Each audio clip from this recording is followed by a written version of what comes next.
Hi, Cece. How are you? Hi, Zozi. I'm good. How are you? I am fantastic. Thank you. First off, let me start by saying Happy Pride Month. Thank you. Thank you. Happy Pride to you too, and thank you for Thank being you. ally. Thank you so much. You're most welcome.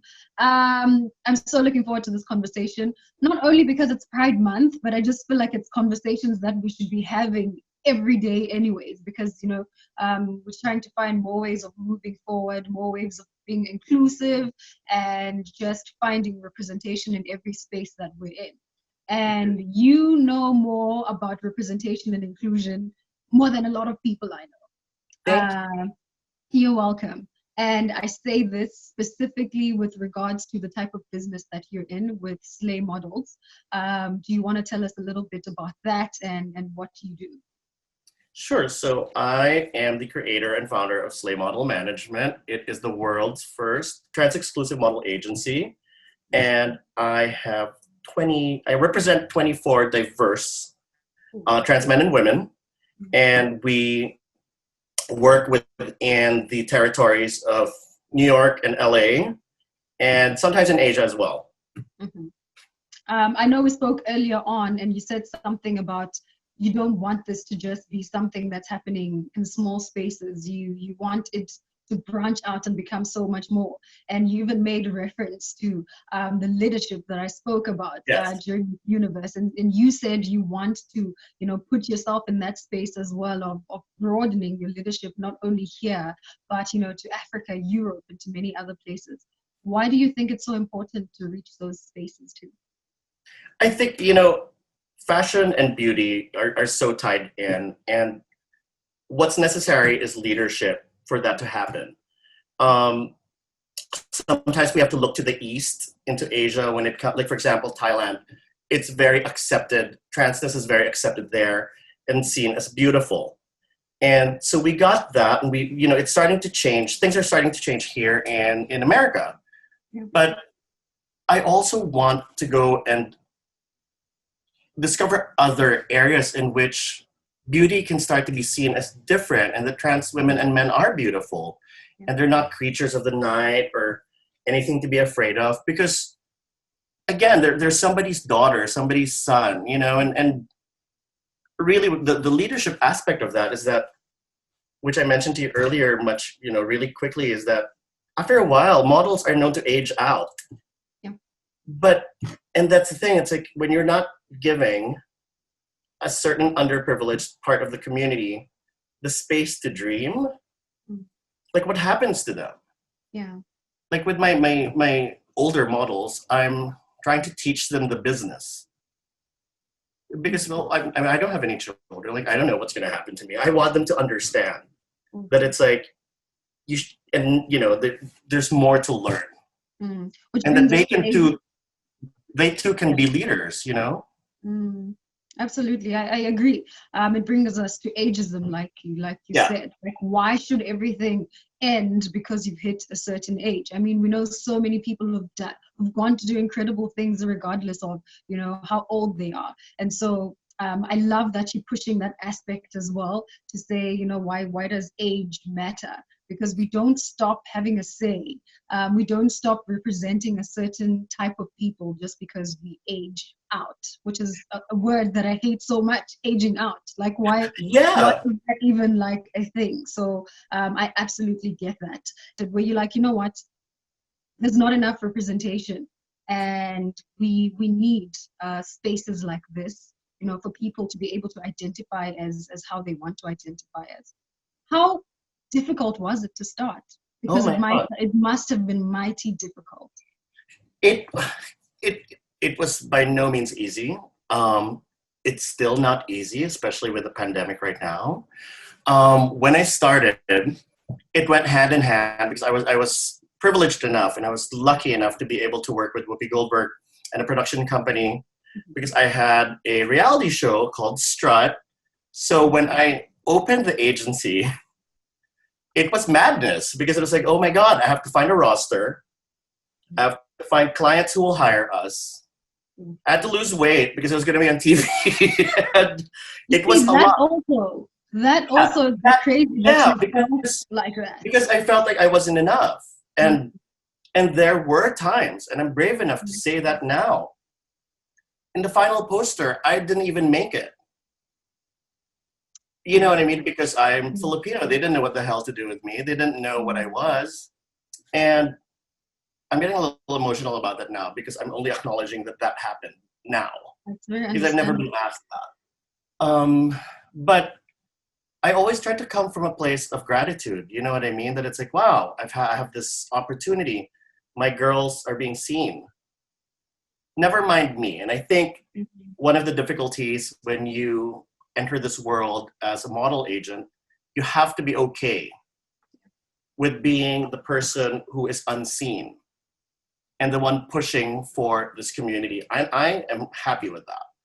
Yeah. A lot of people don't understand. It's like when models don't get booked, when they don't eat, I don't eat.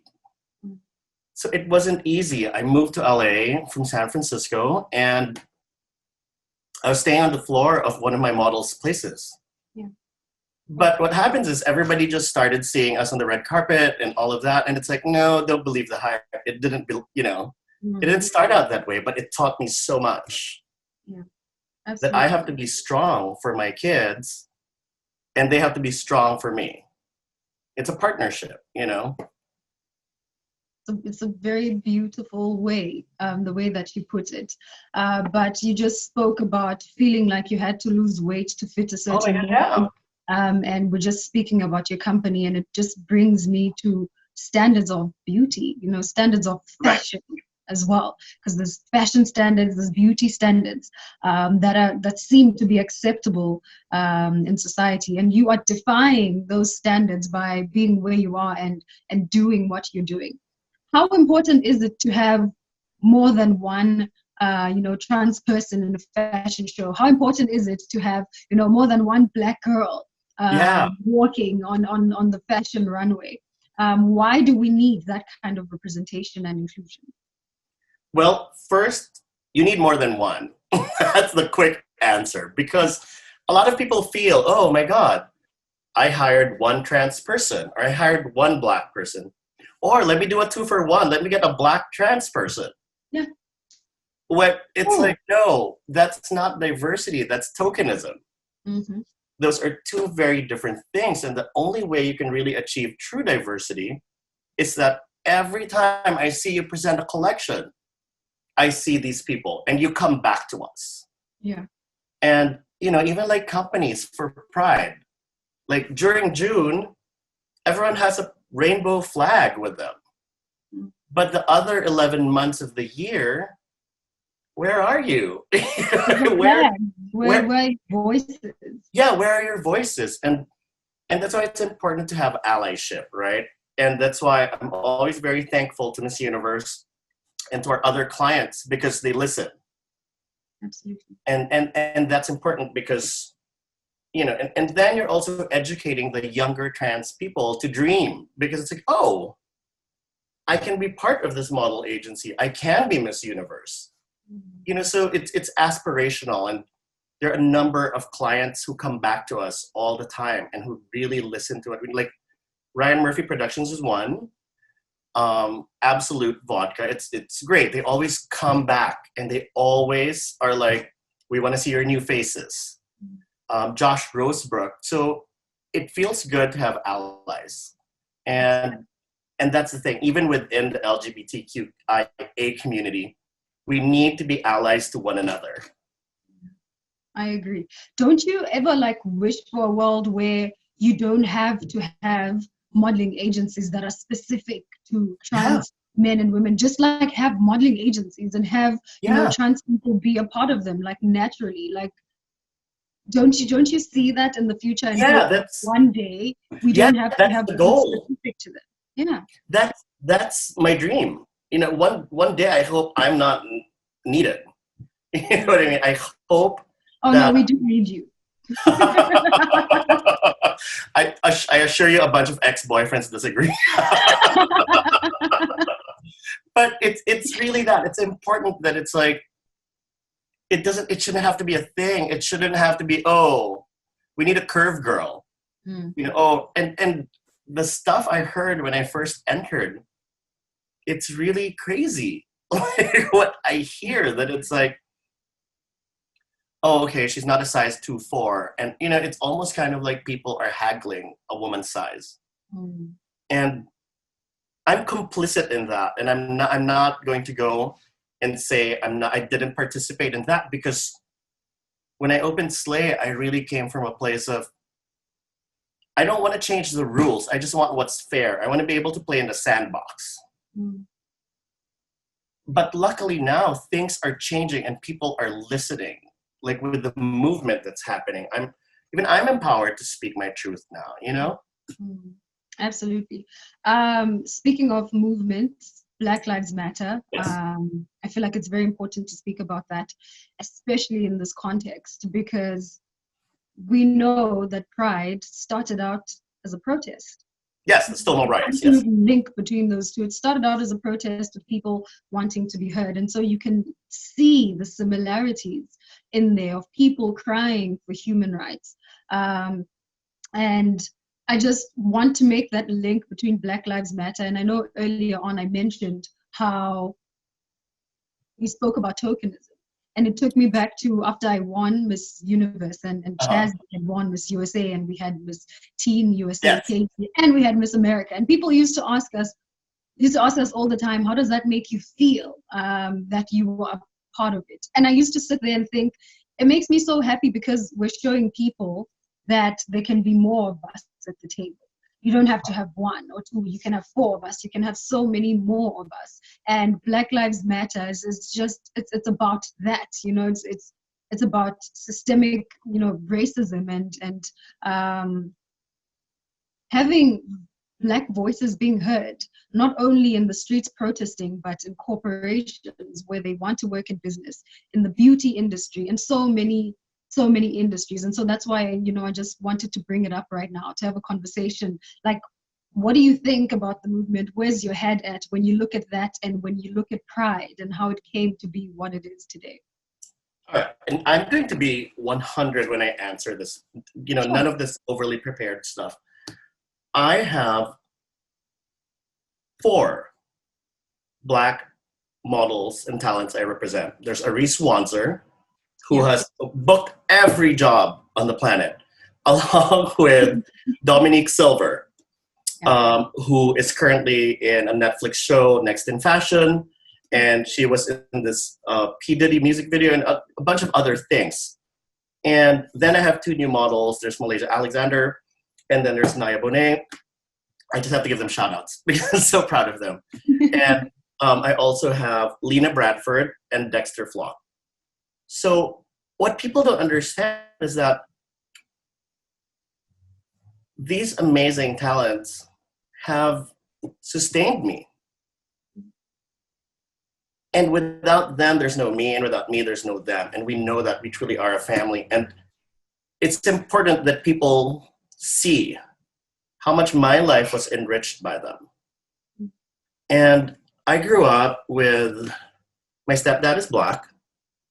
My stepdad is a pastor, and my being gay was never a problem.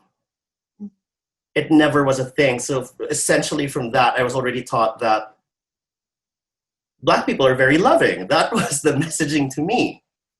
My brother-in-law is also Black. My nephew-in-law, to be, is Black. In fact, he's in Top Chef right now. He is in Canada's Top Chef. And my niece is Black, right? So she's Black and Filipino.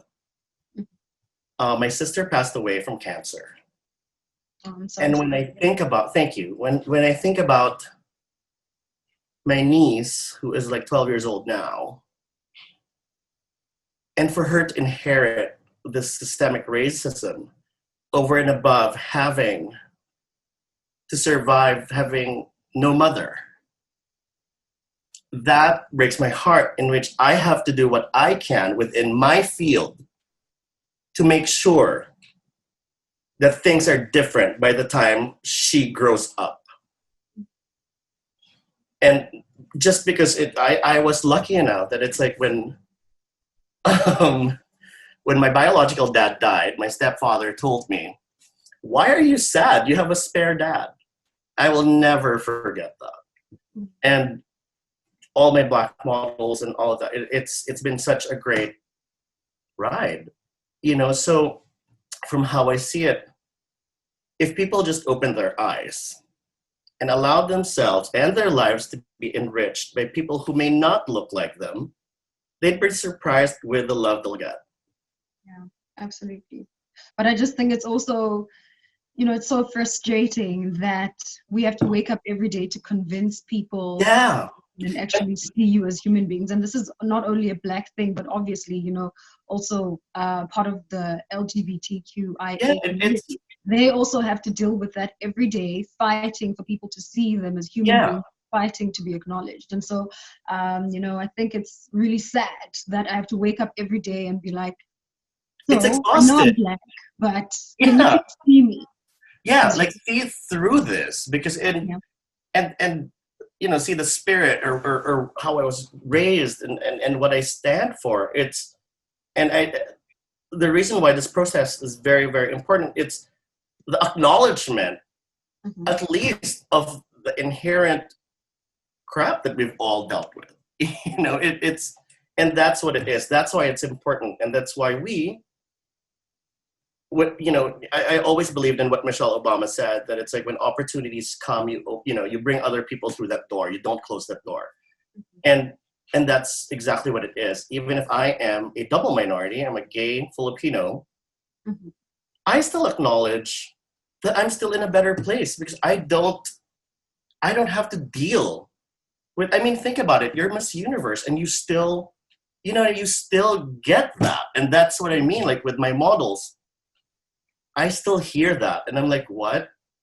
You're already a model of this stature and you're still treated A, B, and C. Yeah. Yeah. So it's important that these conversations happen.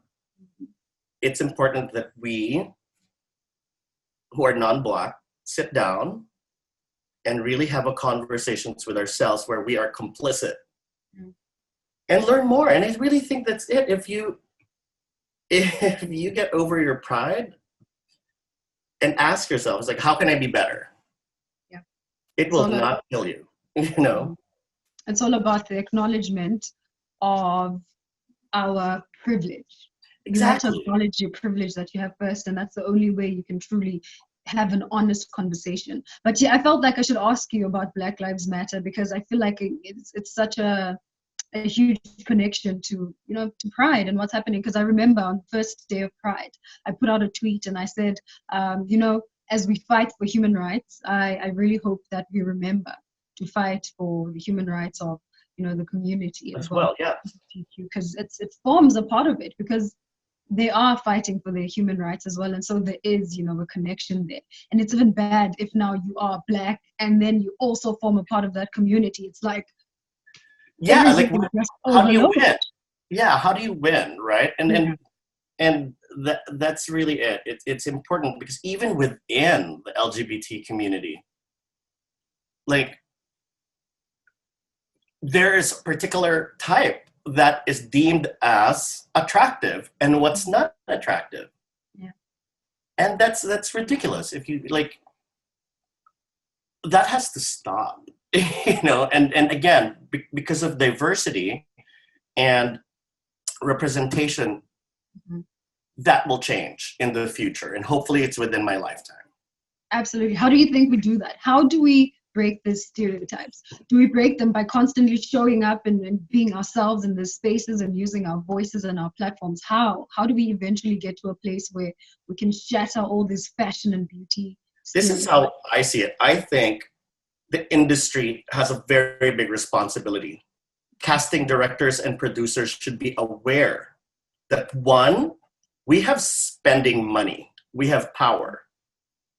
I want to see somebody who looks like myself on TV.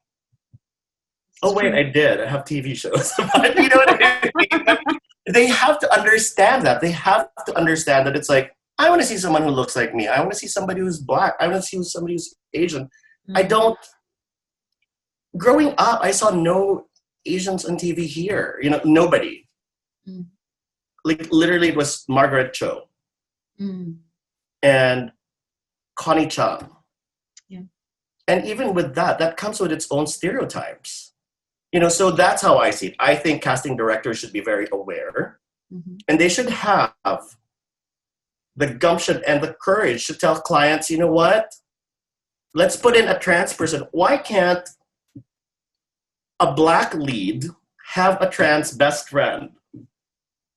I assure you that happens. I've seen it. It happens in real life, so why isn't it? Yeah.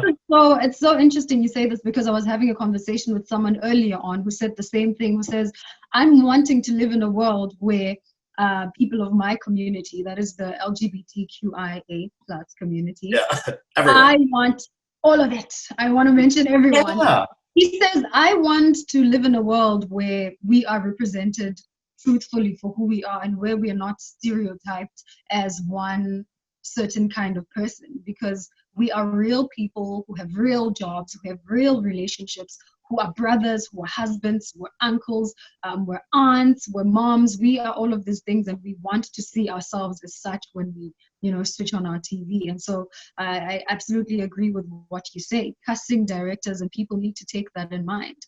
And it also just reminds me of an interview I was watching way back then. Someone was making an example of how they actually went on to do research about casting and Hollywood and getting into the movies. And she came across this certain movie that I won't mention right now. And yeah. they were casting for actors, and there was a type A, type B, type C, I think. I don't remember. This was 2 years ago when I listened to this, so I'm trying to remember. So the type of people, they were looking for a certain type of black. So they would say light skin, black woman, this kind of beautiful. We're looking for you to play this role of or European features. Yes, like elegant, and then they said they're looking for a ghetto black. Those are like more dark skin. I still get breakdowns like that. Yeah. So those are more darker skinned women, and it was like so crazy to me to think that they actually write that down on paper and send it out and say, this is what we're looking for. So yeah, casting directors, everybody still has a part to play. I mean, we see change happening. I don't want to say there's no change. I'm not, I mean, either, because I wouldn't have had the privilege of finding jobs for my models if there hasn't been change. But it has to be wider. It has to be more, and people have to have this, this consciousness while casting. That's what's important. I shouldn't have to go and need. When we opened, one of the difficulties going back was I had to go and explain to casting directors the difference between drag queens and trans women. Oh. And of course, when you're an agent, it's a slippery slope because you don't want to offend them. Because you know they're never going to call you back. When it comes to my job and I receive a breakdown or a casting call, right? A lot of times, half of me wants to go and call up the casting director and be like, why can't you use a trans person or a black trans person for this role? Yeah. So I think going back, it all trickles down, right? So it's from studio execs to producers who are so hell-bent on, no, it has to be this. Yeah. So it's important that casting directors should have enough gumption to go back and say, I would like to present A, B, and C, who just happens to be trans. Yeah. Like, and I think that's what's important. That's how change could possibly happen. No, you know what? I take that back. That's how change will happen. Absolutely, I agree. Yeah, I'm so happy that we spoke about this, because really media is such a powerful tool. It is incredibly powerful in shaping people's perceptions, in reshaping people's perceptions as well. Right. So it's very important that the people who are in these high places of making those decisions really think about it, really look around and understand their influence and impact on how they can change history. I want to know what message do you have to, trans people who are listening, and just to Black people who are listening as well, and to just words of encouragement and maybe kindness during this time that you would want them to know. For trans people, I would like to thank them for giving me this. They've given me so much and for an underprivileged part of the community to give me meaning and purpose. Really, it's thank you. I hope to continue to trust me with your careers, and I hope to always be by your side, fighting the good fight with you. And I love all of you. Even those who don't love me as much, I still do, because they're there. And to those who are fighting the good fight outside, literally, I look over and there are protesters. I am so proud to be within this lifetime to experience this. And in the capability that I can, in the world that I can, I am there for you. And to keep on understanding and believing that change will happen, and that I am 100% with you as a gay Filipino man. Oh, thank you so much. That is so beautiful, and I don't want to say any more to ruin what you just said, so we'll just leave it there. Thank you so much for joining me, Cece. This was absolutely amazing. It's always so nice for me to have these conversations and to learn from people who, you know, are different from me, who can always teach me something. So thank you so much for this lesson. Thank you so much. It's crazy. Absolutely. This is crazy. Thank you so much. Thank you so much. Bye, Cece.